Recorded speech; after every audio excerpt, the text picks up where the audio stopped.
नीलगिरी के घने जंगल में शाम धीरे धीरे उतर रही थी।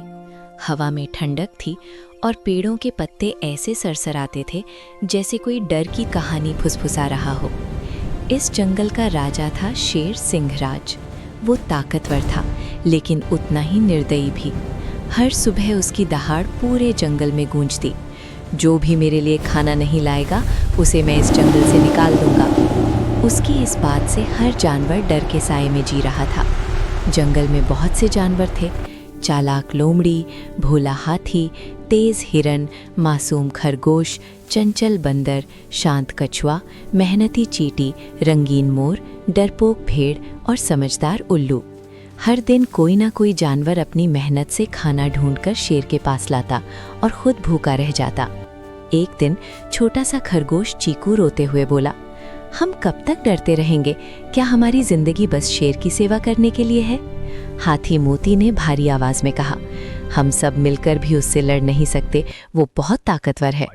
तभी पेड़ की ऊंची डाल पर बैठा उल्लू चंदन बोला, ताकत सिर्फ शरीर में नहीं होती, एकता में भी होती है। सब जानवर उसकी ओर देखने लगे।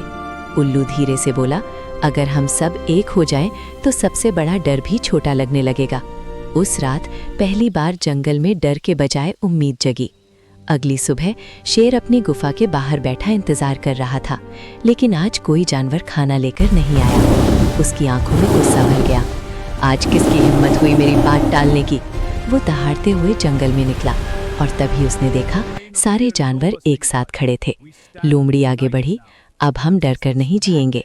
हाथी ने कहा, हम सब मिलकर मेहनत करेंगे लेकिन अब किसी के गुलाम नहीं बनेंगे। छोटा खरगोश भी हिम्मत करके बोला, हम भी इस जंगल के हकदार हैं। शेर कुछ पल के लिए चौंक गया। उसने कभी सोचा भी नहीं था कि ये छोटे छोटे जानवर एक दिन उसके सामने खड़े हो जाएंगे। उसकी दहाड़ धीमी पड़ गई। तभी मोर अपने पंख फैलाकर बोला, राजा वो नहीं होता जो डर फैलाए, राजा वो होता है जो सबका ख्याल रखे। जंगल में सन्नाटा छा गया। शेर की आंखों में पहली बार गुस्से की जगह सोच दिखाई दी। वो धीरे से बोला, क्या मैं इतना गलत था? कछुआ आगे आया, गलत हर कोई होता है, लेकिन जो अपनी गलती मान ले वही सच्चा राजा होता है। शेर की आंखों में नमी आ गई। उसने सिर झुका लिया, मुझे माफ कर दो, मैंने डर को ही ताकत समझ लिया। जंगल के जानवर एक दूसरे की ओर देखने लगे और फिर धीरे धीरे सबके चेहरे पर मुस्कान आ गई। हाथी ने आगे बढ़कर कहा, अगर आप सच में बदलना चाहते हैं तो हम सब आपके साथ हैं। उस दिन नीलगिरी के जंगल में कुछ बदल गया। अब वहाँ डर नहीं था बल्कि दोस्ती थी। शेर अब दहाड़ता नहीं था, वो सबके साथ बैठकर खाना बांटता था। खरगोश, हिरण, बंदर सब अब खुलकर हंसते थे और जंगल में फिर से खुशियों की आवाज गूंजने लगी। और